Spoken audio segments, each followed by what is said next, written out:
Friends, मैं सुशांत। मेरा channel Sushant झरना ब्लॉग्स आप लोग को स्वागत है। मैं प्रीवियस आप लोग को बोला था, प्रीवियस वीडियो में मैंने आप लोग को बोला था मेरा सिस्टर का तबीयत ख़राब के लिए ख़राब था करके मैंने मुंबई से डायरेक्ट बड़ा हॉस्पिटल आ गया था। और गांव से मेरा भांजा और भांजी लोग मेरे दीदी को लेके हॉस्पिटल गए थे और सिस्टर को डॉक्टर को दिखाए।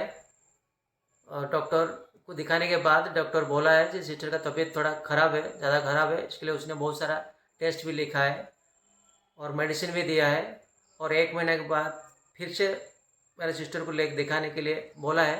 इसके लिए मैंने सो मेडिसिन लेके हॉस्पिटल से फिर मम्मी पापा के पास गांव रिटर्न आया हूँ। और ये हॉस्पिटल से और गांव आने के बीच में छोटा छोटा क्लिप्स आप लोग के लिए निकाला हूँ, वो आप लोग देखिए। और उसका भी हॉस्पिटल से निकाल के बस स्टैंड जा रहे हैं।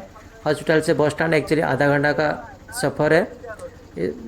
फिर अभी इसके लिए ऑटो पकड़ के हम लोग वहाँ जा रहे हैं, वहाँ से फिर बस पकड़ के गाँव जाएंगे।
Bye bye.